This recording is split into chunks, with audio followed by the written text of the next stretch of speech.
Infak. Zakat itu 8 golongan. Siapa 8 golongan ini? Ya, Quran surah 9 ayat ke-60. 1, fakir. Assalamualaikum warahmatullahi wabarakatuh. Alhamdulillahirabbil alamin. Allahumma sholli ala sayyidina Muhammad wa ala ali sayyidina Muhammad. Kembali lagi di channel Khonispedia. Semoga kita semua dalam keadaan sehat walafiat. Semoga rezeki kita dilapangkan dan segala urusan dimudahkan. Amin. Sebelum lanjut pada pembahasannya, mari kita bersama-sama dukung channel Khonispedia ini dengan cara tekan tombol like, komen, share, dan subscribe-nya agar channel ini dapat berkembang dan dapat terus menjadi penyambung tausiah Islami.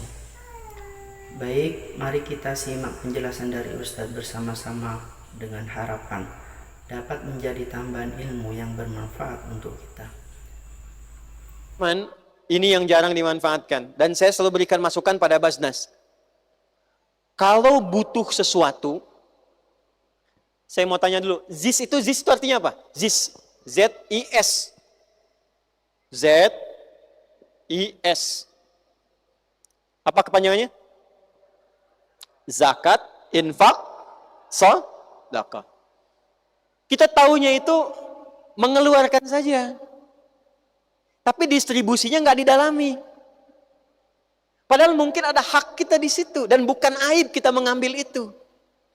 Bukan aib. Jadi nggak semua orang ngambil zakat itu fakir miskin. Bukan. Tidak semua orang ngambil infak itu bagian dari orang lemah. Bukan. Buktinya apa? Orang tua nggak boleh dizakati. Tapi harus diinfaki. Istri, ibu kalau dapat dari suami namanya apa? Uang bulanan itu yang dikasih namanya apa? Nafkah. Nafkah itu, Bu, singkatan dari infak. Singkatan dari infak namanya nafkah. Itu ada di Quran surah keempat ayat 34. Ar-rijalu qawwamuna 'alan nisa bima faddalallahu ba'dahum 'ala ba'din wa bima anfaqu. Kata Allah, infak wajib suami yang pertama itu pada istri dan keluarganya. Karena orang kita suka menyingkat-nyingkat, maka disingkat jadi nafkah. Ikomat jadi komat. Adi jadi di, ade jadi de, sini de. Ya, itu singkatan, asalnya itu infak. Infak itu nanti dibagi 3. Ada infak untuk keluarga, inti, istri dan anak-anak. Ada infak untuk orang tua dan kerabat. Ada infak umum fi sabilillah. Infak. Zakat itu 8 golongan. Siapa 8 golongan ini? Ya, Quran surah 9 ayat ke-60. 1, fakir. Ini memang yang sudah tidak ada pekerjaan. Ini nggak masuk kualifikasi ya. Semua, saya, kita, Anda tidak. Nggak ada pekerjaan, tidak punya kemampuan bekerja, kebutuhan banyak. 2, miskin. Miskin itu punya aktivitas pekerjaan, tapi tidak mendukung, tidak mencukupi kebutuhan. Nanti babnya akan ditarik lagi pada pengelolaan. Kenapa nggak cukup tuh? Makanya nanti ada yang masuk kepada bab zakat, ada yang masuk pada bab infak. Dibagi 2. Ada miskin karena memang pekerjaannya tidak berimbang dengan kebutuhan.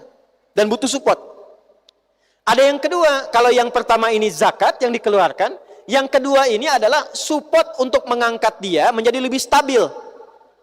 Ya, misal pengen usaha gitu kan. Atau misalnya terima gaji yang diberikan, tapi ini wajar, ini anak ada sekolah, ini ada kebutuhan rumah tangga, nggak cukup nih, ada support, lewat mana? Lewat infak, bukan dari zakat. Dan bukan aib ketika menerima itu, bukan aib. Coba maaf nih, kalau ustadz ceramah itu, biasanya dikasih apa tuh amplopnya? Infak. Ya kan? Masjid itu ada kotak apa namanya? Infak. Dan sebagian dari infak itu kan diberikan pada siapa? Ada pengajar, ada anak belajar, ada orang untuk beasiswa. Bukan aib. Jadi maksud saya, kalau nanti ada kebutuhan-kebutuhan yang sifatnya pinjaman, kerjasama dengan ZIS dibandingkan dengan pinjam online. Ya sama. Kalau ada ingin penguatan program, boleh kerjasamakan. ZIS itu punya porsinya.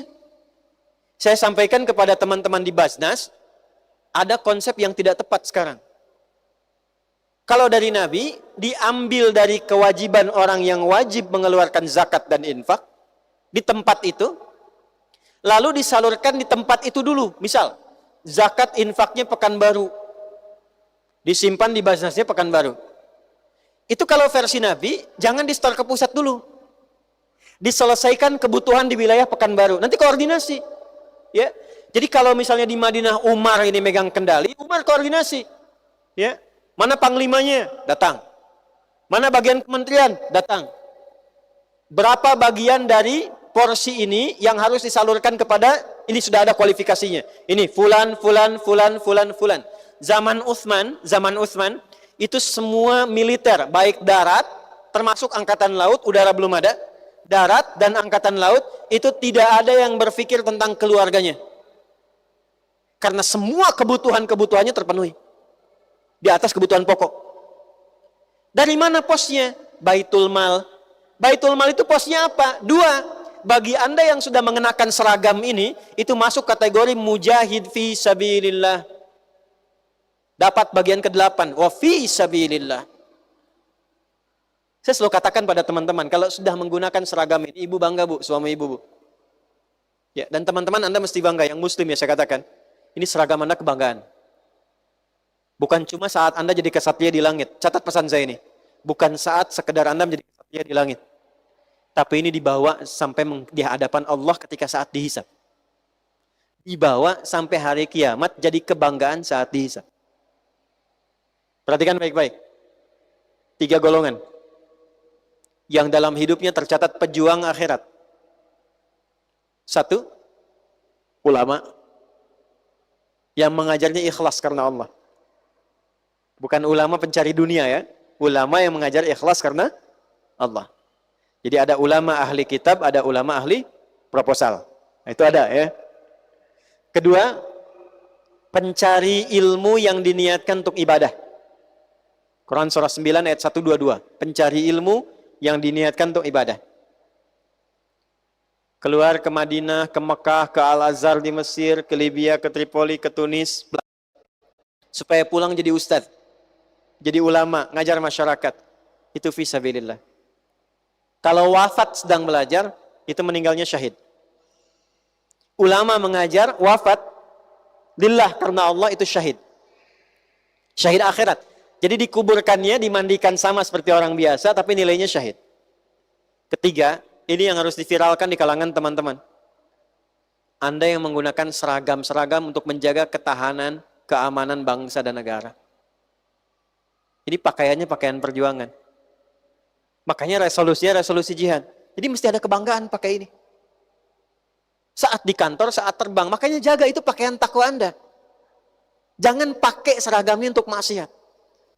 Jangan pakai korupsi. Jangan terjebak riba. Jangan pakai untuk menipu. Karena ini kebanggaan saat pulang. Saya pakai baju ini, Anda pakai baju itu. Di mana ayatnya? Surat Quraisy. Falyabudu rabb hadzal bait alladzi at'amahum min ju' wa amanahum min khauf.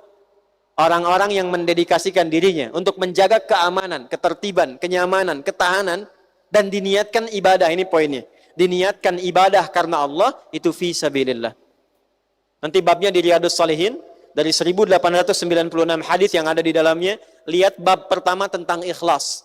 Orang yang pakai seragam, kata Nabi, berjuang dan dia niatkan karena Allah. Dia jaga bela negara, tapi dia niatkan karena Allah. Itu ketika wafat fi sabilillah. Nah, fi sabilillah itu di masa lalu mendapat bagian zakat. Bukan karena fakir, bukan. Bukan karena miskin, bukan. Karena harus dipenuhi keadaan rumah tangganya, supaya saat dia berjuang tidak berpikir tentang anaknya sekolah lagi. Tentang istrinya, bagaimana dapurnya harus bisa menyala. Demikian tausiah Islami yang disampaikan. Semoga bermanfaat, menjadi amal yang diridhoi oleh Allah Subhanahu wa taala. Amin. Akhirul kalam. Assalamualaikum warahmatullahi wabarakatuh.